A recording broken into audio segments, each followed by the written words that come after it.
de setembro de 2017.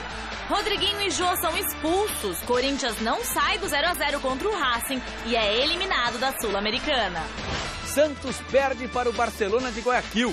É eliminado da Libertadores dentro da Vila Belmiro. E a partida termina em confusão. Eduardo Batista é apresentado como novo técnico da Ponte Preta e tem a missão de salvar o time campineiro do rebaixamento. Cuca tem todas as opções disponíveis para meio campo e ataque para enfrentar o Fluminense lá no Maracanã. E ainda, a preparação do São Paulo para o clássico contra o Corinthians, a classificação do Grêmio para as semifinais da Libertadores e o pronunciamento do técnico do PSG sobre a polêmica entre Neymar e Cavani. Olá, boa noite! O sonho do inédito título da Sul-Americana acabou para o Corinthians. Os brasileiros foram até a Argentina precisando vencer o Racing, mas encontraram uma verdadeira guerra em campo que terminou com muitas reclamações ao juiz. Novamente, o Corinthians não jogou bem. E se ainda existia alguma chance de classificação, ela foi embora quando Rodriguinho foi expulso ao dar esta solada no adversário. Ele havia entrado no jogo apenas 2 minutos antes. A partida em si foi muito acirrada, tensa. Ambos os times chegaram pouco ao ataque. Se de um lado Cássio fazia parte dele, do outro, Jô não conseguia repetir as boas atuações de outras vezes. Pior que isso, ele tomou o segundo cartão amarelo e também foi expulso já no finalzinho. Os jogadores cercaram o árbitro reclamando do lance. O mais exaltado era Marquinhos Gabriel. A partida terminou no empate sem gols e o Racing eliminou o Corinthians pelo gol marcado na Arena em Itaquera. A atuação do árbitro foi muito abaixo. Todas as jogadas ele estava dando para a equipe do Racing. Às vezes o Jô brigava ali na frente, ele dava falta para a equipe deles e lá com o Pablo e Balbuena ele deixava o jogo seguir. Isso é o de menos, né? Aconteceu muita coisa. A expulsão do Rodriguinho acho que também não foi justa. Eu acho que a entrada foi uma dividida ali normal. Eu acho que para cartão amarelo tudo bem, mas vermelho direto não. Eu achei que o árbitro foi tendencioso. Deixou de fazer coisas para um lado e deu para o outro.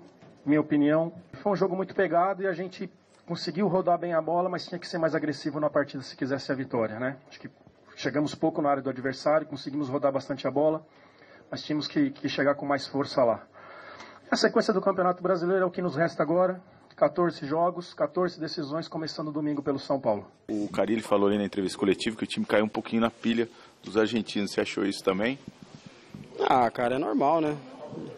Não tem como você... Por mais que você tenha que manter um nível de concentração, você tenha que se equilibrar dentro da partida. Além de você estar tomando pancada, você está tomando... entradas que você sabe que não são tão leais, né? Você tem a conivência do árbitro, então isso pesa um pouquinho e você acha que você tem o direito de fazer a mesma coisa. E aí é onde o árbitro entra e começa a intervir para o lado do adversário. Bem, meus amigos, boa noite Alberto Helena Júnior, boa noite Paulinha. Boa noite. Boa noite a todos vocês. Eu, sinceramente, vou analisar em 2 tópicos rápido. Primeiro, o Corinthians mereceu a desclassificação porque não jogou nada, não deu um chute contra o goleiro adversário. Então isso já mostra que o Corinthians não teve poder de fogo, não soube como atacar o adversário. Segundo lugar, eu achei excelente a desclassificação do Corinthians. Esse campeonato é um campeonato que não interessa para o Corinthians está quase campeão brasileiro, é muito mais importante que ser campeão sul-americano. Ele vai ter o mesmo direito, se for campeão brasileiro, vai direto para a Libertadores e não altera em nada. E o Corinthians tem uma coisa, o Corinthians não tem elenco. E se continuasse nos 2 campeonatos, ia pegar pedreira pela frente. E já vai pegar adversários que, embora esse campeonato seja um campeonato fraco, tecnicamente, esse ano tem bons adversários. E adversários de nível. Por exemplo, a final poderia ser Flamengo e Corinthians. Já pensou? O Flamengo não vai ganhar o campeonato. O Corinthians presta a ganhar o Campeonato Brasileiro. Ia ser uma guerra. Então, quer dizer que o Corinthians se livrou disso aí, não vai fazer a menor falta esse campeonato para o Corinthians, deixa para outro dia ganhar, né? E tem que se dedicar agora ao Campeonato Brasileiro. 14 jogos, se conseguir ganhar aí a maioria deles, é campeão, enfim. Essa é a minha opinião e eu não fiquei nem um pouco chateado pela desclassificação, viu, Alberto? Boa noite. Boa noite. Eu acho que você tem toda a razão. Realmente, o Corinthians não tem elenco para disputar dois torneios com a intenção de vencê-los, né? Ele está muito bem localizado no Campeonato Brasileiro.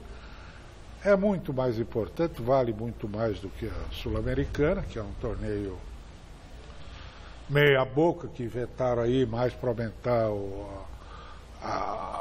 o número de datas no calendário já insuportável que vivemos, né? E que nos obriga a ver joguinho tão vagabundo como esse, né? Que é normal nesses torneios sul-americanos aí, em geral, porque o futebol sul-americano está atrasadíssimo, né? Continua praticando essa coisa sob o signo do contragolpe, não pode tomar gol, também não quer fazer, e a gente fica vendo esses espetáculos, inclusive deprimentes do ponto de vista da violência e do mau comportamento dos jogadores em campo. É isso aí. O Corinthians vai Corinthians no Brasileirão. E nós queremos saber se você aí de casa concorda com as reclamações corintianas.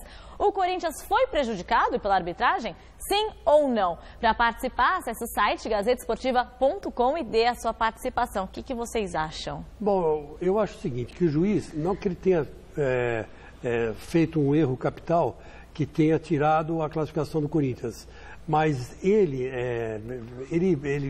apitou aquilo que o Jadson disse. Sabe aquelas faltas que ninguém vê, um chuta o outro? O jogo foi violento. Deram uma entrada no Romero que rasgou a meia, ficou aparecendo a caneleira. Quer dizer, aí também o Corinthians também deu o troco, pisaram lá no cara, sangrou pela chuteira o pé do sujeito. Quer dizer, foi um jogo violento, um jogo pegado, e o juiz deixou passar muita coisa a favor do Racing. Pode ser que tenha irritado os jogadores do Corinthians. Então você vai falar assim, influenciou? Não influenciou no resultado, mas que pode ter deixado os jogadores do Corinthians, pode deixar. Então eu respondo que sim, prejudicou o Corinthians. E você? Acho que não prejudicou, ele prejudicou o espetáculo, prejudicou o futebol, né? E aliás, como nós estamos na Idade Média ainda aqui na América do Sul, né? Não se utiliza esse recurso do vídeo, né? Do árbitro de vídeo, que a gente vê na Alemanha, que maravilha, com uma coisa... Mas você vai dizer, na Alemanha, aqui vai virar tanta bagunça, né? Vamos falar disso ainda, é isso aí. Ainda pela Sul-Americana, Sport e Flamengo garantiram vaga nas quartas de final após confronto contra brasileiros. Meu caro Alberto Helena Júnior, esse jogo do Flamengo é um jogo que a gente analisar. Foi 4-2, mas devia ter sido 2-0 só. Porque teve o primeiro gol e o terceiro do Flamengo foram impedidos. Mas bateu, o Beck resvalou na cabeça do Beck. Eu não sei se foi o suficiente para tirar o impedimento, né? Mas, enfim, o Flamengo está sendo muito ajudado pela arbitragem esse ano. E agora vai para a final, possivelmente contra o Fluminense, né?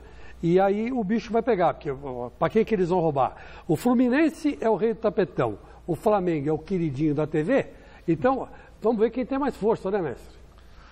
Aí começa aquela história, e o apito amigo. Hã? O que acontece é o seguinte, o Flamengo pela primeira vez esse ano fez um partidaço, jogou o fino da bola, graças sobretudo à presença em campo desde o início dos dois melhores jogadores do Flamengo e dois dos melhores jogadores do Brasil. É o Diego, aquele nosso Diego, aquele, o Santos e tal, e o Everton Ribeiro. Exatamente. Porque o técnico Rueda, técnico colombiano, né? Colombiano. Nós agora estamos importando técnico colombiano, equatoriano. Brincadeira. Havia um tempo em que a gente importava também argentino, uruguaio, que eram os grandes futebol de primeira linha que tinha no mundo. Mas, enfim, esse técnico, ele não... Outro dia ele não botou os dois juntos. Foi substituir o Diego aos 45 minutos pelo Everton Ribeiro. 45, contra o Chapecoense. Exatamente, foi exatamente isso. E foi 0x0 o jogo. Foi 0x0. E a Chapecoense perdeu 2 gols no primeiro jogo, né? Bom, 2 gols feitos. Né? Ainda bem que ele consertou o mal feito, vai. Na Vila Belmiro, um resultado que poucos esperavam na Libertadores. O Santos não conseguiu apresentar um bom futebol e foi eliminado pelo Barcelona de Guayaquil. Após a partida, a torcida santista ficou furiosa e proporcionou cenas lamentáveis nas imediações do estádio. Acompanhe na reportagem de Fernando Gavini. Por causa do 1-1 da partida de ida, o 0-0 classificava o Santos para a semifinal. Mas aos 22 minutos do segundo tempo, a bola cruzada na área terminou desviada de cabeça por Jonathan Alves para dentro do gol do Peixe. Nós tivemos um rendimento baixo, nós jogamos bem no jogo lá no Equador e jogamos mal aqui. Nós somos melhores lá, eles foram melhores aqui. Então não há o que se queixar a respeito disso. Nós poderíamos ter reagido melhor e não conseguimos. Fracassamos no momento que poderíamos ser felizes. Estamos curtindo uma derrota quando poderíamos curtir uma vitória. Uma das principais reclamações dos torcedores do Santos depois da partida foi por causa da escalação de Leandro Donizete como titular. Mas o técnico Levir Coupe, na entrevista coletiva, saiu em defesa do jogador. Por que não eles? Por que não eles também jogarem? Tem que ser outro agora. Claro, agora que perdeu tem que ser outro.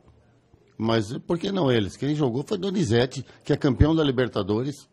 Ele é campeão da Libertadores. Quer dizer, tem que respeitar também os atletas, mas que não tenha feito uma grande apresentação. Depois do jogo, revoltados com a eliminação, torcedores do Santos tentaram invadir o vestiário e também depredaram o ônibus. A polícia reagiu e houve confronto. De um lado, torcedores atiravam pedras. Do outro, a polícia respondia com bombas de efeito moral. As ruas ao redor da Vila Belmiro se transformaram numa praça de guerra.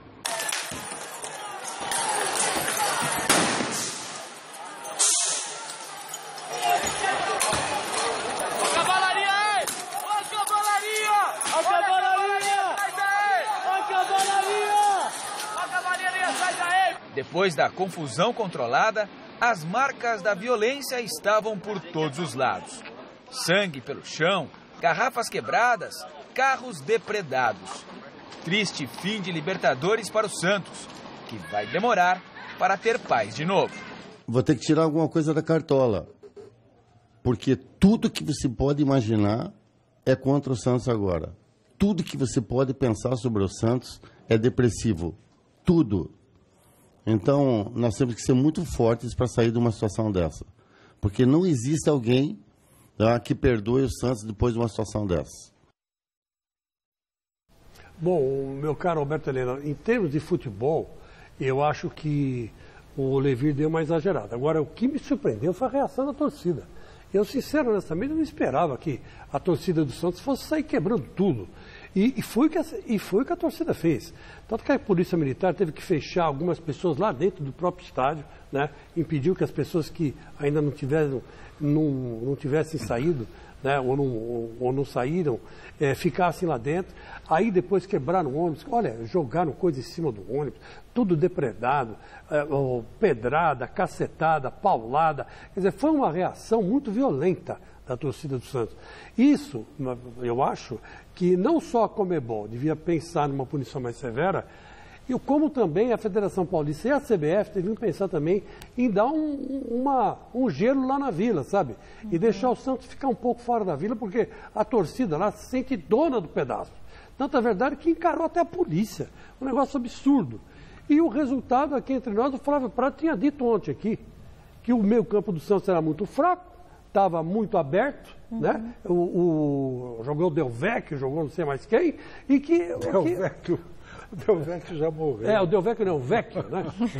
O Del Vecchio que Deus o tem, que jogava bem.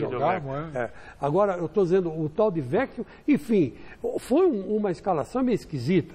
E o Santos acabou sendo punido pela sua própria incapacidade, sua própria incoerência dentro do gramado. O comportamento da torcida se transformou em algo rotineiro, né? Esse bando de idiotas que teve que fazer na vida. Acontece que a violência se deu fora do estádio.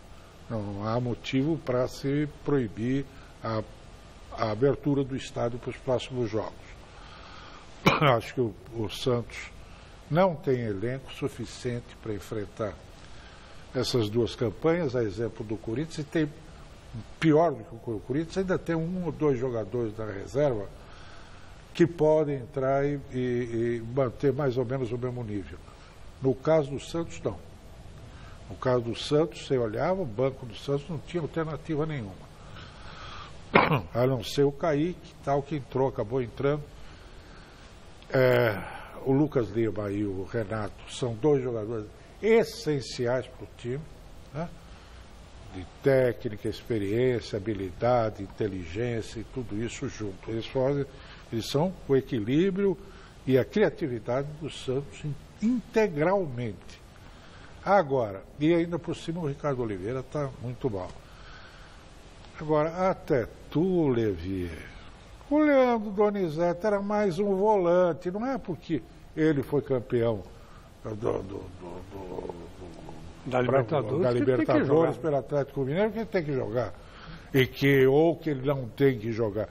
O que acontece é o seguinte, se você joga com Alisson e Leandro Donizete, sem um meia capaz, porque o Vecchio não tem essa habilidade toda, não tem essa competência toda. Então, você vai jogar, você vai entregar o meio de campo para o adversário, que foi o que aconteceu. Então, é um erro estratégico. Concordo com ele, não tem jogadores suficientes para substituir. O Santos não tem caras à altura. Mas o jogo foi muito ruim por parte do Santos, foi melhorzinho por parte do Barcelona, e apenas revela que o futebol brasileiro consegue ser pior do que o futebol, porque nós entramos com quantos nessa Libertadores? 6 ou 7? Entramos com 8, e não chega com ninguém, só com o Grêmio. Agora, o mestre, e essa cusparada aí do eu acho Bruno Henrique? esse o ato mais vil, mais reprovável possível numa briga entre pessoas, né?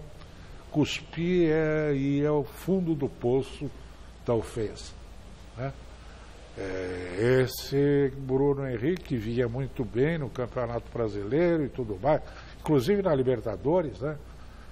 É bom lembrar, a respeito dessa reação da torcida, que o Santos ganhou todos os jogos dele na Libertadores na Vila. Que o Santos estava, 17 jogos invicto no Campeonato Brasileiro. Quer dizer, não tem o menor sentido. 3º colocado. É verdade. Bom, e quanto a cusparada, esse rapaz deve pegar uma punição a mais severa possível. Ele cuspiu na boca do adversário. Violência moral, no rosto do adversário. E acertou mais a boca que qualquer outra coisa. Negócio impressionante. O Henrique me decepcionou como atleta, porque afinal de contas eu até brincava dizendo que ele parecia o Usain Bolt, né? Mas o Usain Bolt jamais faria isso. Cuspiu no dente do cara, quer dizer, é de uma violência física, moral, né? O cara deu um tapinha sem querer, se fosse eu, dava um soco nele, para compensar essa vulgaridade, né? Essa agressão vulgar. Tem que ficar 6 meses fora do futebol, é o que eu acho. Nojento.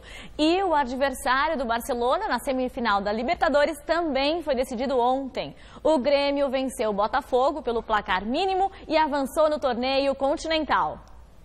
Jogada de bola parada que o Grêmio garantiu a vaga nas semifinais da Copa Libertadores.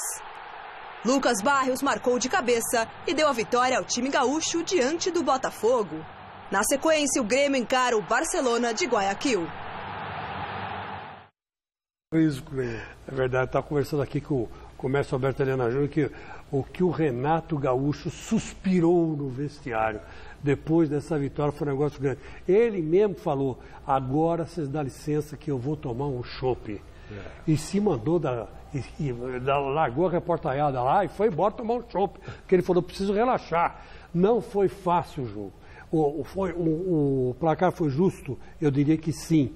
Mas o jogo foi super disputado e o Botafogo jogou melhor no primeiro tempo. Concorda? No primeiro tempo, o segundo tempo o Grêmio conseguiu se recuperar, mas o Grêmio está padecendo da ausência de dois jogadores que estão há muito tempo sem jogar. O Douglas Meia, que ele foi do Corinthians e tudo, que joga muita bola, um meio armador inteligente, canhoto, e sobretudo o Michael, que vinha jogando, mas machucou.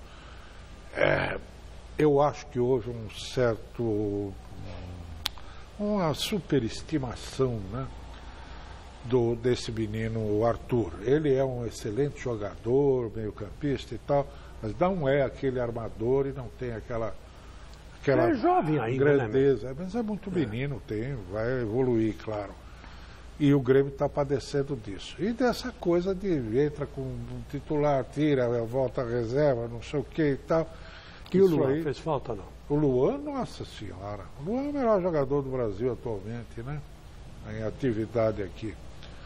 E fez muita falta. Mas está aí, o Grêmio é mais time que o Botafogo. Agora, merece um abraço o Botafogo, porque, meu Deus, com essa falta de recursos que ele tem. Exatamente. Sem jogadores de expressão e tudo mais, eles chegaram onde chegaram, que não é brincadeira. E continuam bem no Brasileirão. E não estranha aí se o Botafogo terminar entre os 6 e voltar para a Libertadores no ano que vem, né? Que é pior ainda. Quer dizer, pior não, melhor ainda. Né? Eu também achei muito legal o jeito que o Botafogo se portou, né? E o Botafogo, ao contrário do Corinthians, tem mais força ofensiva. Né? Mas, curiosamente, o Corinthians disparou no primeiro turno, vai saber lá por quê, né? E acabou dando o Corinthians e provavelmente seja campeão brasileiro. Mas o Botafogo também, é o que eu sempre digo, é o Corinthians do Rio. Né? Futebol internacional, uma das maiores novelas da última janela de transferência, está chegando finalmente ao seu final. Chelsea e Atlético de Madrid chegaram a um acordo de mais de 60 milhões de euros e Diego Costa está muito perto de retornar ao clube de Diego Simeone. Falando em Espanha e Inglaterra, o Real Madrid tropeçou ontem pelo Campeonato Espanhol e na Premier League, goleadas nas vitórias de Manchester United e do Chelsea. A polêmica no PSG sobre quem deve cobrar os pênaltis continua. Se Neymar e Cavani não entram em acordo, o técnico da equipe francesa tentou amenizar a discussão e afirmou que o clube tem 2 especialistas para as cobranças. Segue a polêmica sobre o batedor de pênaltis do Paris Saint-Germain.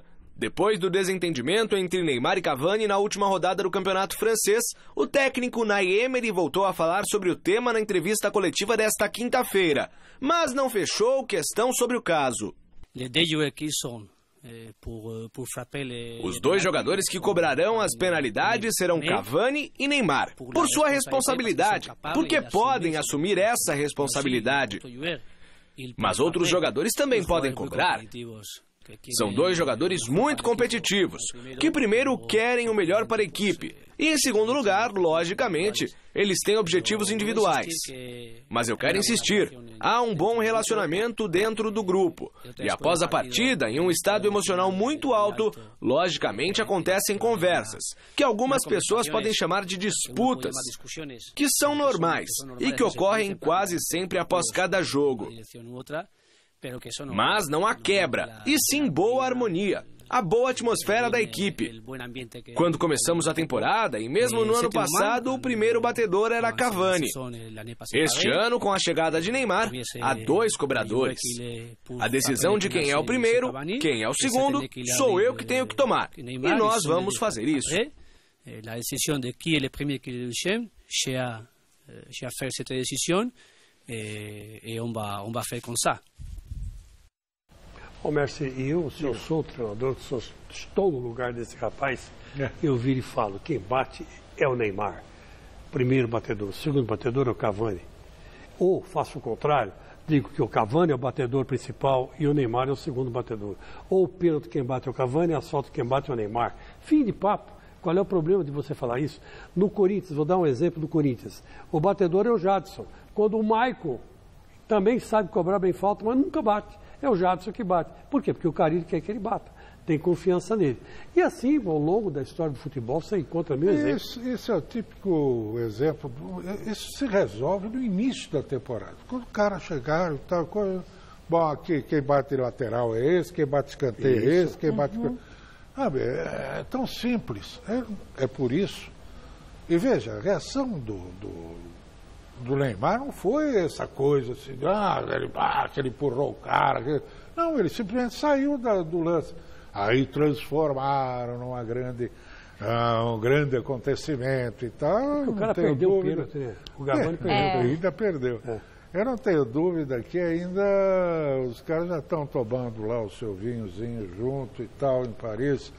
E olha, e não é por outra razão, a respeito do técnico, que já estão cogitando da contratação do Zinedine Zidane, que aí seria a sopa no mel, né? Seria aí sim. Perfeição. Esse já chegaria falando, quem bate o pênalti sou eu. E ninguém discutia, né?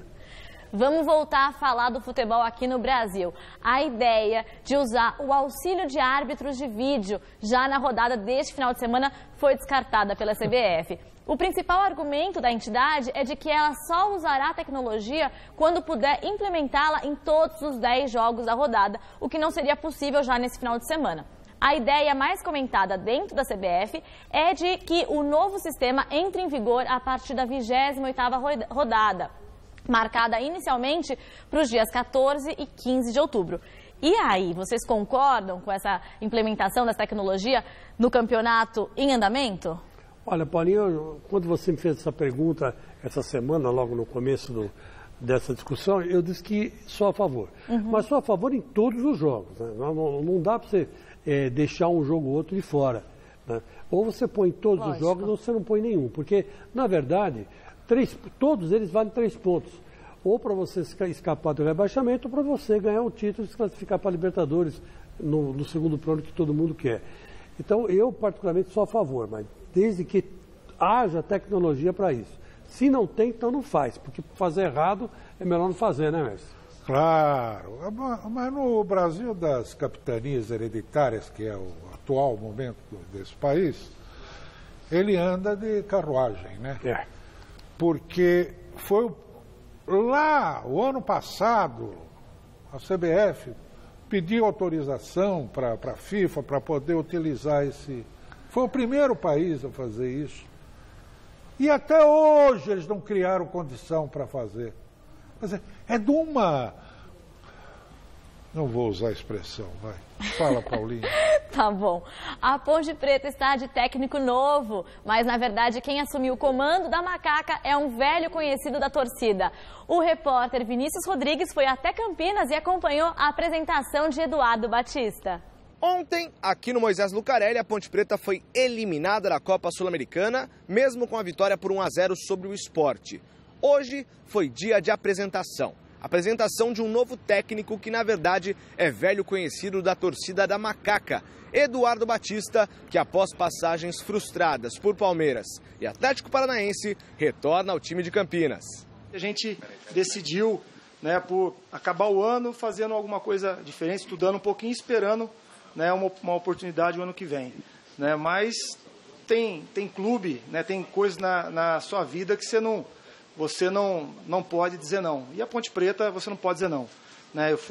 Sou uma cria da casa, tive uma receptividade ano passado muito, muito boa, tive um ano espetacular, pessoas que eu gosto e importantes na minha vida, então você não pode falar não e tem que vir abraçar o projeto junto. No ano passado, era o próprio Eduardo Batista, o técnico da Ponte Preta, na campanha que terminou com a 8ª colocação do Brasileirão. Esse ano, o retorno de Eduardo tem um objetivo um pouco diferente: safar o time de Campinas do rebaixamento para a Série B. É um campeonato muito difícil, a Ponte Preta tem jogos difíceis, os outros também têm, né? Mas a gente acredita na equipe, muitos jogadores que estiveram com a gente, né? Então a gente estudou bastante isso e vem com a convicção de que a Ponte Preta não vai cair, mas também sabendo que o risco ele tá ali. Se a gente quiser sair dessa situação, é dentro do Majestoso. É aqui dentro que nós vamos, né, buscar os pontos, né, necessários para sair dessa situação e depois buscar fora se a gente quiser algo mais. Daqui de Campinas, estádio Moisés Lucarelli, com a apresentação de Eduardo Batista, Vinícius Rodrigues para o Gazeta Esportiva. E vem aí a 14ª edição do Troféu Mesa Redonda. E atenção, as votações já estão abertas para o público poder escolher os melhores do Brasileirão. Para participar, basta acessar o site troféumesaredonda.com.br e aí montar a sua seleção preferida. Sempre lembrando das nossas parceiras, Lux Color e Baltec, que estão com a gente no Troféu Mesa Redonda deste ano. Valeu, Lux Color, valeu, Baltec! Agora vamos voltar a falar do Corinthians, que chegou ao Brasil nessa tarde. Na bagagem, reclamações direcionadas à Conmebol e foco nos clássicos de domingo contra o São Paulo. É isso, Paulinha. Como você bem adiantou, com o empate de ontem em 0-0 em Avejaneiro, o Corinthians deu adeus à Copa Sul-Americana. Ainda na Argentina, muita reclamação por parte dos jogadores do Timão em relação à arbitragem, dizendo que ela foi um tanto quanto tendenciosa favoravelmente à equipe argentina. Agora há pouco, no desembarque aqui na cidade de Guarulhos, aeroporto internacional, Fagner concedeu entrevista coletiva e preferiu falar pouco da arbitragem, mas não poupou críticas, disse sim que teve uma certa interferência, mas ele aproveitou também para falar do desempenho da equipe corintiana que ontem deu adeus à Copa Sul-Americana. Eu vejo a equipe do Corinthians fez uma boa partida. Eu acho que faltou só ter um pouco mais de agressividade no último terço do campo, principalmente para poder finalizar mais, para poder levar um pouco mais de perigo para o goleiro adversário. Mas fizemos uma partida consistente, né? Fizemos uma partida onde não tomamos susto, jogando fora de casa. Mesmo depois com um jogador a menos, lutamos, tentamos chegar ao gol adversário. Né? A gente sai chateado pela eliminação, lógico, mas pelo jogo em si, pela maneira que a equipe lutou, brigou, a gente sai feliz. A gente sabe que jogar fora de casa, em Campeonato Sul-Americano, você vai ser provocado, você vai ter tudo essa atmosfera adversa, né? Só que ela foi apimentada pelos erros que o árbitro foi cometendo durante o jogo, que naturalmente vai te tirando do sério e você tenta se controlar, mas a cada erro você vê que é nítido, né, a intenção dele, e aí fica difícil. Intenção do quê? Aí vocês interpretam. Como a Copa Sul-Americana faz parte do passado, o Corinthians volta suas atenções para o Campeonato Brasileiro. É líder isolado da competição, tem 10 pontos de vantagem para o Grêmio, que é o segundo colocado. O Grêmio ainda continua na Libertadores, está em 2 competições paralelas, e o Corinthians no próximo domingo tem clássico contra o São Paulo às 11 horas da manhã. O Corinthians jogou meio de semana, chegou agora há pouco na cidade de São Paulo, vai fazer apenas 2 treinamentos e o São Paulo continua só treinando. Será que isso pode fazer diferença para o clássico de domingo? Clássico, a gente sabe que tudo pode acontecer e não existe, por mais que o clube tenha uma semana inteira para trabalhar e o outro não, isso não quer dizer muita coisa, né? Porque o clássico você acaba tirando forças da onde não tem, da onde precisa, né, para que você consiga fazer o seu melhor. Então, tenho certeza que todos os jogadores têm consciência de que é importante se cuidar hoje, amanhã e sábado, né, para estar todo mundo na sua melhor qualidade, na sua melhor condição, para que a gente faça um grande jogo no domingo. E agora, quem traz as notícias do São Paulo é o repórter Jonas Campos. Oi, Paulinha, aqui no São Paulo, mais um dia de treino fechado para a imprensa. Hoje, como de costume, pudemos gravar apenas os 15 minutos iniciais da atividade, jogadores no aquecimento e depois disso, portões fechados, concentração total para o clássico de domingo contra o Corinthians e lei do silêncio mantida, nada de entrevistas coletivas aqui no CCT da Barra Funda. Falando no clássico, os ingressos para essa partida já estão esgotados, expectativa de casa cheia para o majestoso de domingo, 11 horas da manhã, contra o Coringão. São Paulo é o 17º da tabela, está na zona de rebaixamento do Campeonato Brasileiro há 12 rodadas, mas se vencer o clássico e tiver uma combinação favorável de resultados dos rivais, no melhor dos cenários pode terminar a 25ª rodada do Brasileirão na 12ª colocação na zona de classificação da Copa Sul-Americana, o que logicamente seria um grande salto para o time de Dorival Júnior, que outro dia ocupava a penúltima colocação do campeonato.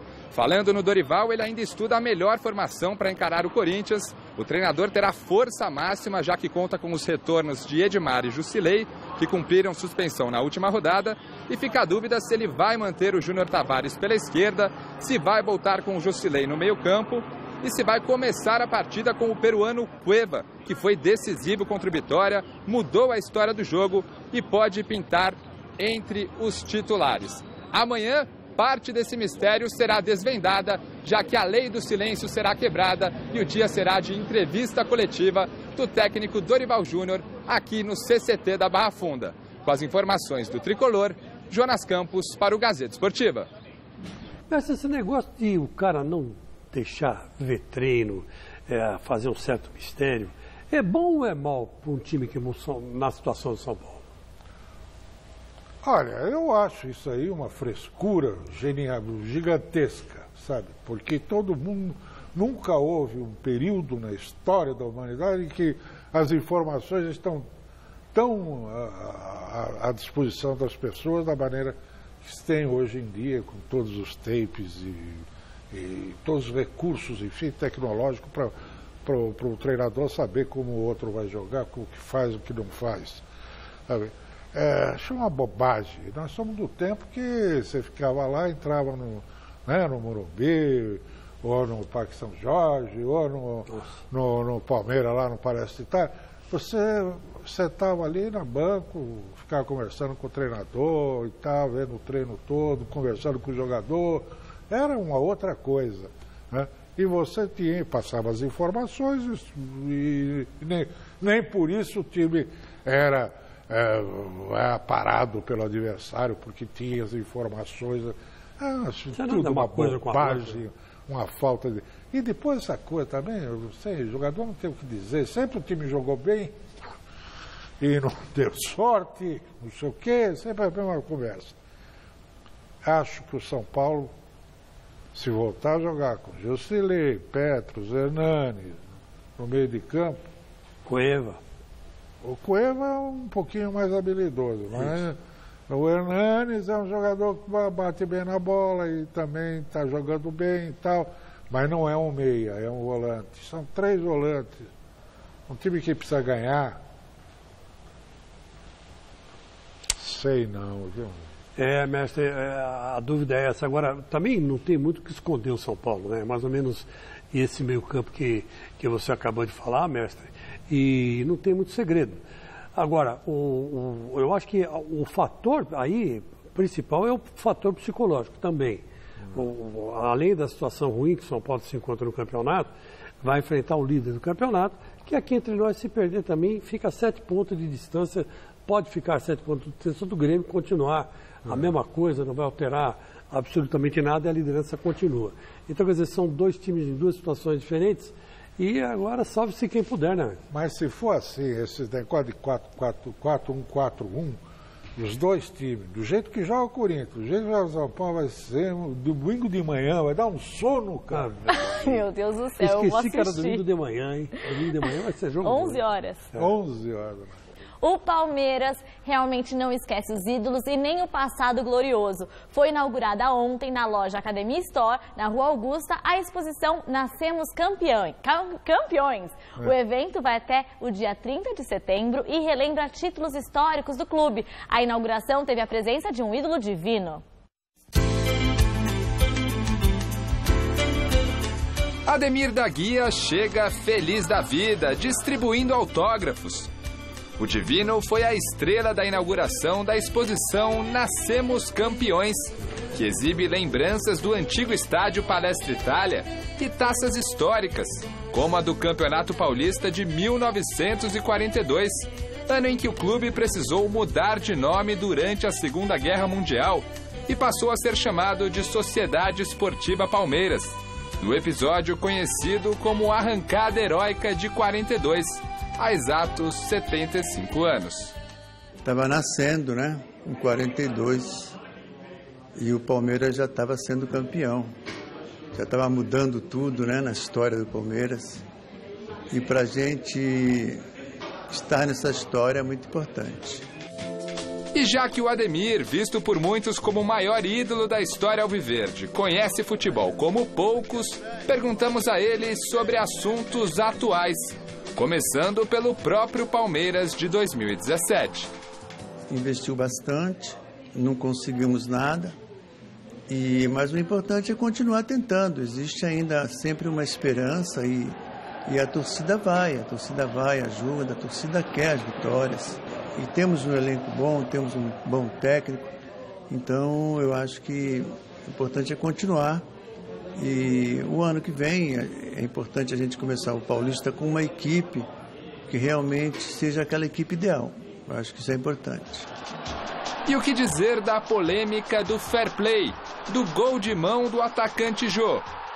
Eu acho que se os bandeiras que estão ali do lado, às vezes eles não veem o que acontece, mas a televisão lá em cima vê, a televisão mostra. Então a televisão pode estar, ela sim, orientando o juiz, ajudando. A polêmica de Neymar com o uruguaio Cavani lá no PSG também entrou em pauta. Eu acho que é bom todo mundo querer bater o pênalti. Uma vez eu joguei num time aí, ninguém queria bater o pênalti. Aí eu fui lá, bati, errei o pênalti.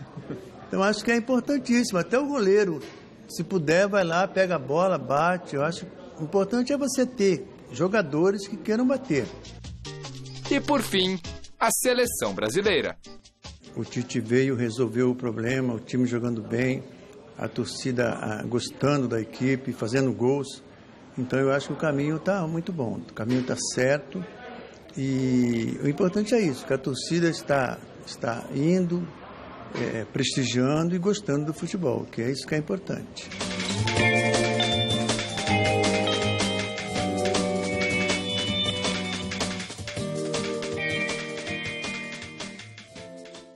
Falando em Palmeiras, vamos direto para a Academia de Futebol, onde o repórter Adriano Dolfi traz as informações do time principal do Verdão. No Palmeiras, a imprensa só teve acesso ao final da atividade. O técnico Cuca fechou boa parte do treinamento desta quinta-feira à imprensa. Quem conversou com os jornalistas foi o volante Jean, agora efetivado pelo treinador na posição de titular do meio de campo do clube.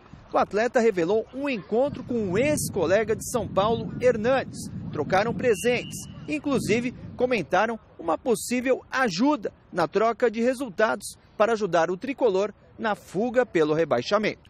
A gente só pensa na gente, né? O Palmeiras está só pensando no Palmeiras, São Paulo só pensa no São Paulo. Cada um quer fazer a sua parte, né? Mas acabou aí conciliando, acabou de uma forma indireta a gente ajudando eles.